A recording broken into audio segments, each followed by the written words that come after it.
వారిని ఆదేశించడం జరిగింది. అంటే ప్రభుత్వం వచ్చిన కొత్తలోనే వెంటనే మనం చూస్తున్నాం, ఉద్యోగులు కూడా 5వ తారీఖు లోపే జీతాలు వేయటం, అదేవిధంగా ఏ ఉద్యోగి కూడా ఎవరు కూడా ఉద్యోగంలో జీతాలు లేకుండా ఉండొద్దని ప్రభుత్వం ఆదేశించడం.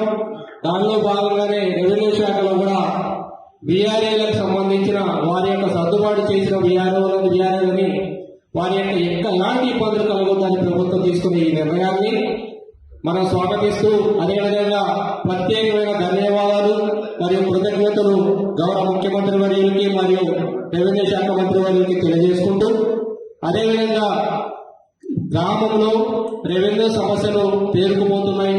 ఆ సందర్భంలో గ్రామంలో నుంచి అధికారిని గ్రామ స్థాయిలో క్షేత్రస్థాయిలో అధికారిని లేకుండా చేయడం, ఖచ్చితంగా ప్రతి సమస్యకి పరిష్కారం అంటూ ఉండాలి, అది గ్రామంలో ఉండాలి పరిష్కారం అనేది మా తరపునే సూచించడం జరిగింది.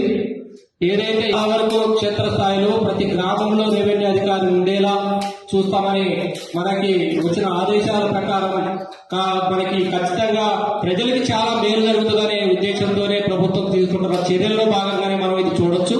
ఎందుకంటే ప్రజలకి ప్రజాపాలన పేరుతో మనం ఏదైతే ప్రజల దగ్గరికి వెళ్తున్న సందర్భంలో అనేక సమస్యలు, భూ సమస్యలు వస్తున్నాయి. అనేక సమస్యల పరిష్కారానికి ఒక మేలు జరగాలనే ఉద్దేశంతోనే ఇప్పుడు తీసుకుంటున్న చర్యల్లో భాగంగానే మనం చెప్పాలి. ఎందుకంటే ప్రజలకి మనం చాలా చేరువలో దగ్గర ఉంటే, ప్రభుత్వం అంటేనే రెవెన్యూ అధికారులు కాబట్టి గ్రామంలోనే సమస్యల పరిష్కారం కావాలని ప్రభుత్వం కూడా కోరుకుంటుంది. కాబట్టి మనం ఆ దిశగా ఖచ్చితంగా మన తరపున రెవెన్యూ ఉద్యోగుల తరపున అందరం కూడా కష్టించి ఖచ్చితంగా సమస్యలు లేకుండా, ప్రజలకు సమస్యలు లేకుండా మనం చూడాల్సిన బాధ్యత మన మీద ఉంది. కాబట్టి ఇలాంటి సమస్యలని ఏదున్నా కూడా ప్రభుత్వం దృష్టికి తీసుకురావాలి. క్షేత్రస్థాయిలో ప్రతి అధికారి, రెవెన్యూ అధికారి ఉండేలా ప్రభుత్వం చూస్తుంది. కాబట్టి మనం కూడా దానికి తగ్గట్టు మనం కూడా ప్రజలకి సేవ చేయాలనే కోరికతో నేను ఇక్కడి నుంచి విన్నవించుకుంటున్న ప్రతి అధికారికి, రెవెన్యూ అధికారి కూడా విన్నవించుకుంటున్నా, ఎలాంటి సమస్యలున్నా పరిష్కరించేటట్టు ఉన్నతాధికారుల దృష్టికి తీసుకెళ్ళండి. అదేవిధంగా సాఫ్ట్వేర్ లో, పోర్టల్ సమస్యలు కూడా త్వరలోనే పరిష్కరించబడతాయని ప్రభుత్వం నుంచి వస్తున్న ఆదేశాలు కావచ్చు, మనకు వస్తున్న ఇన్స్ట్రక్షన్స్ కావచ్చు, అన్నిటిని కూడా మనం మేలు చేసేలా ఆ సాఫ్ట్వేర్ ని రూపొందించడానికి మన వంతు ఉన్న సూచనలు, సలహాలు ఇవ్వవలసిందిగా కూడా కోరుతూ ఉన్నా.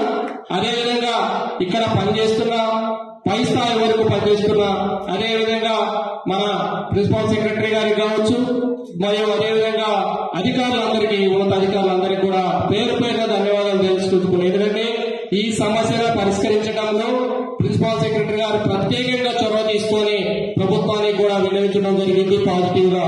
అందరూ అధికారులు అదే పాజిటివ్ ఉండటంతోనే ఈ తక్కువ కాలంలోనే సమస్య పరిష్కరించిందని మరొకసారి గౌరవ ముఖ్యమంత్రి వర్యులకి మరియు రెవెన్యూ శాఖ మంత్రివర్యులకి, అదేవిధంగా ప్రిన్సిపల్ సెక్రటరీ గారికి ప్రత్యేక ధన్యవాదాలు తెలియజేసుకుంటూ కృతజ్ఞతలు తెలియజేస్తున్నాం.